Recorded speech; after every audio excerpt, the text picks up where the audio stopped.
जय श्री कृष्ण। प्यारे भक्तगणों, स्वागत है आप सभी का आपके अपने चैनल कहानी सुनो में। आज हम इंदिरा एकादशी की व्रत कथा, नियम, विधि और इंदिरा एकादशी से जुड़ी सभी जानकारी लेंगे। अश्विन मास की कृष्ण पक्ष श्राद्ध पक्ष की एकादशी को इंदिरा एकादशी के नाम से जाना जाता है। पौराणिक मान्यताओं के अनुसार इंदिरा एकादशी का व्रत एवं पूजन करने से साधक के सभी पापों का नाश हो जाता है और मृत्युलोक के बाद उसको यमलोक की यातनाएं नहीं सहनी पड़ती, बल्कि उसे स्वर्ग की प्राप्ति होती है। इस व्रत का पुण्य अपने पितरों को देने से या उनके निमित्त इस व्रत को करने से उनको सद्गति प्राप्त होती है। अब जानते हैं इंदिरा एकादशी कब है। इस वर्ष इंदिरा एकादशी का व्रत 10 अक्टूबर 2023 मंगलवार के दिन रखा जाएगा। इंदिरा एकादशी व्रत का महत्व। हिंदू धर्म ग्रंथों के अनुसार इंदिरा एकादशी का व्रत एवं पूजन करने से मनुष्य के सभी पापों का नाश होता है और मृत्यु के बाद स्वर्ग की प्राप्ति होती है। इस व्रत के विषय में भगवान श्री कृष्ण ने धर्मराज युधिष्ठिर को बताया था। इस एकादशी का व्रत एवं पूजन करने से साधक को अनेक यज्ञों के समान पुण्य प्राप्त होता है। धार्मिक मान्यताओं के अनुसार इंदिरा एकादशी के दिन व्रत एवं पूजन करने से आपको क्या क्या मिलता है, चलिए आइए जानते हैं। पितृदोष से मुक्ति मिलती है। पितरों को अधोगति से सद्गति प्राप्त होती है। अपने पूर्वजों के निमित्त इस व्रत को करने से या इस व्रत का पुण्य उनको देने से उन्हें स्वर्ग की प्राप्ति होती है। पितरों की शांति के लिए भी इस व्रत को किया जाता है। इस व्रत को करने से मनुष्य को धन और समृद्धि प्राप्त होती है।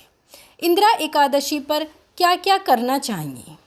पितरों की शांति के लिए इस दिन भगवान विष्णु की प्रतिमा के सामने बैठकर श्रीमद् भगवद गीता का पाठ अवश्य करें। इस दिन तुलसी का और पीपल का पौधा लगाने का विशेष महत्व है। इस दिन पीपल के पेड़ पर जल चढ़ाने से आर्थिक स्थिति सुदृढ़ होती है और मनुष्य ऋण से मुक्त हो जाता है। इंदिरा एकादशी पर क्या क्या काम नहीं करने चाहिए। इस दिन स्त्रियों को सिर से स्नान नहीं करना चाहिए, यानी कि बाल नहीं धोने चाहिए। भोजन में चावल का सेवन ना करें।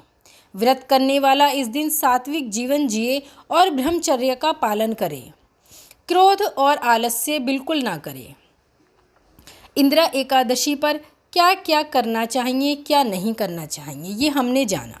अब देखते हैं एकादशी व्रत की विधि। इंदिरा एकादशी का व्रत एक दिन पूर्व यानी दशमी तिथि से ही आरंभ हो जाता है।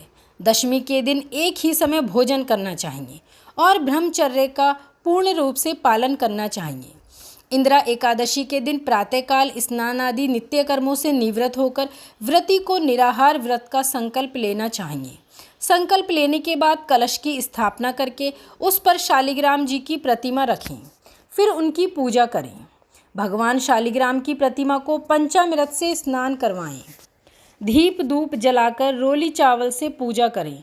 फल फूल अर्पित करें और नैवेद्य चढ़ाएं। भगवान शालिग्राम को तुलसी अवश्य ही चढ़ाएं। विष्णु सहस्त्र नाम का पाठ करें। इसके बाद इंदिरा एकादशी व्रत का महात्म्य और कथा पढ़ें या सुनें। कथा सुनने के बाद आरती करें। विधि विधान से श्राद्ध करके ब्राह्मणों को फलाहार कराएं। स्वयं दिन भर निर्जल एवं निराहार रहकर व्रत करें। यदि शक्ति न हो तो जलीय आहार और फलाहार कर सकते हैं।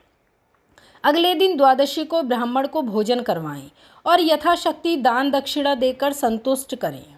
फिर उसके बाद अपने बंधु बांधवों से मौन रहकर कहें और खाना खाएं। व्रत की रात को जागरण अवश्य करें।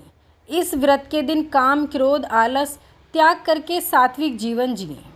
यदि आप स्वयं ये पूजा नहीं कर सकते तो किसी योग्य विद्वान या ब्राह्मण से कराएं। इंदिरा एकादशी व्रत की कथा। पौराणिक कथा के अनुसार धर्मराज युधिष्ठिर ने भगवान श्री कृष्ण से अश्विन मास की कृष्ण पक्ष की एकादशी के विषय में पूछा। तब भगवान श्री कृष्ण ने धर्मराज युधिष्ठिर से कहा, हे धर्मराज, अश्विन मास की कृष्ण पक्ष की एकादशी को इंदिरा एकादशी कहते हैं। इंदिरा एकादशी का व्रत सभी पापों को नाश करने वाला और पितरों की सद्गति प्रदान करने वाला है। इस व्रत को करने से अपने कर्मों में फलस्वरूप अधोगति को प्राप्त हुए तुम्हारे पूर्वज उससे मुक्त होकर सद्गति को प्राप्त होंगे। फिर भगवान श्री कृष्ण ने धर्मराज युधिष्ठिर को इंदिरा एकादशी के व्रत की कथा सुनाते हुए कहा, हे धर्मराज, मैं आपको इंदिरा एकादशी के व्रत की कथा और महात्म्य सुनाता हूँ। इस व्रत को करने से राजा इंद्रसेन को स्वर्ग और उनके पूर्वजों को सद्गति प्राप्त हुई थी। अति प्राचीन समय में इंद्रसेन नाम का एक बहुत ही प्रतापी और धर्मपरायण राजा हुआ करता था। महेशमती नाम के राज्य पर इंद्रसेन का राज्य था। इंद्रसेन के राज्य में चारों ओर सत्य और धर्म का पालन होता था। राजा अपनी प्रजा से बहुत प्रेम करता था, धर्म और न्यायपूर्वक अपनी प्रजा के हितों की रक्षा करता था। राजा इंद्रसेन भगवान विष्णु का बहुत बड़ा भक्त था। उनकी कृपा से राजा को सभी प्रकार के सुख प्राप्त थे। उसके पास धन धान्य की कोई कमी नहीं थी। उसके पुत्र पौत्र भी सुयोग्य थे। एक बार राजा इंद्रसेन की सभा में देवर्षि नारद आए। राजा इंद्रसेन ने देवर्षि नारद का हृदय से स्वागत सत्कार किया। देवर्षि नारद को उचित स्थान देकर उनको सभा में बिठाया और उनके आने का प्रायोजन पूजा। तब देवर्षि नारद ने कहा, हे राजन, आप बहुत ही धर्मात्मा और न्यायप्रिय हैं। आप धर्म का पालन करने वाले हैं। आप यहाँ पर सब प्रकार के सुखों को भोग रहे हैं, परंतु आपके पिता यमलोक में दुखी हैं। एक बार मैं धर्मराज से भेंट करके यमलोक गया था। तब आपके पिता से भी भेंट हुई। उन्होंने ही मुझे आपने के पास यह संदेश पहुंचाने के लिए कहा। आपके पिता के एकादशी व्रत के भंग होने के कारण उन्हें दोष लगा और उसके कारण उन्हें यमलोक में कष्ट झेलने पड़ रहे हैं। उनको सद्गति दिलाने और उनके स्वर्ग प्राप्ति के लिए आप उनके निमित्त अश्विन मास की कृष्ण पक्ष की इंदिरा एकादशी का व्रत करें, जिससे उन्हें यमलोक में कष्टों से मुक्ति मिले और उन्हें स्वर्ग की प्राप्ति हो। राजा इंद्रसेन ने देवर्षि नारद से इंदिरा एकादशी के व्रत की विधि बताने का अनुरोध किया। तब देवर्षि नारद ने राजा इंद्रसेन को इंदिरा एकादशी के व्रत की विधि के विषय में बताया। देवर्षि नारद ने कहा, हे राजन, इंदिरा एकादशी का व्रत करने से जातक के सभी पापों का नाश हो जाता है और उसको स्वर्ग की प्राप्ति होती है। अपने पूर्वजों के निमित्त इस व्रत को करने से उनको सद्गति मिलती है। यह व्रत अश्विन माह की कृष्ण पक्ष की एकादशी के दिन किया जाता है। इस व्रत का आरंभ एक दिन पूर्व दशमी तिथि से ही हो जाता है। दशमी तिथि वाले दिन श्रद्धापूर्वक प्रातःकाल ही स्नान आदि नित्य क्रिया से निवृत्त हो जाएं। फिर दोपहर के समय नदी या तीर्थ स्थान या सरोवर पर जाकर पुनः स्नान करें। प्रेम और श्रद्धा से पितरों का श्राद्ध कर्म करें और स्वयं दिन में एक ही बार भोजन करें। इसके पश्चात एकादशी के दिन भी प्रातःकाल उठकर स्नान आदि नित्य क्रिया से निवृत्त होकर नियमानुसार श्रद्धा और भक्ति के साथ निराहार रहकर एकादशी के व्रत को करने का संकल्प करें। शालिग्राम जी की प्रतिमा का अभिषेक करके धूप दीप जलाकर उनकी पूजा करें, फल फूल चढ़ाएं। उसके बाद नैवेद्य निवेदन करके भगवान विष्णु का ध्यान करके शालिग्राम जी की प्रतिमा के समक्ष विधि विधान के साथ पितरों का श्राद्ध करें। ब्राह्मण को भोजन में फलाहार कराएं और दक्षिणा देकर संतुष्ट करें। गाय को भोजन अवश्य कराएं। रात्रि में भजन कीर्तन का आयोजन करके जागरण करें।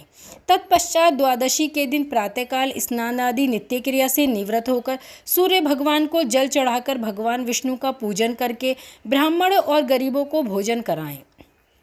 फिर मौन धारण करके अपने भाई बंधुओं और परिवार के साथ भोजन करें। यह व्रत पूर्ण श्रद्धा और भक्ति के साथ काम, क्रोध और आलस्य का त्याग करके करने से आपके पिता को सद्गति अवश्य प्राप्त होगी। राजा इंद्रसेन को व्रत का सारा विधान बताकर नारद जी वहाँ से अंतर्ध्यान हो गए। अपने पिता की इच्छा पूर्ण करने और उनकी स्वर्ग प्राप्ति के लिए राजा इंद्रसेन ने अपने पिता के निमित्त इंदिरा एकादशी के व्रत का संकल्प किया और पूरी श्रद्धा भक्ति के साथ विधि विधान से व्रत को पूर्ण किया। फिर भगवान विष्णु से अपने पिता को स्वर्ग में स्थान प्रदान करने की प्रार्थना की। भगवान विष्णु की कृपा से राजा इंद्रसेन के पिता यमलोक के कष्टों से छूटकर स्वर्गलोक को चले गए।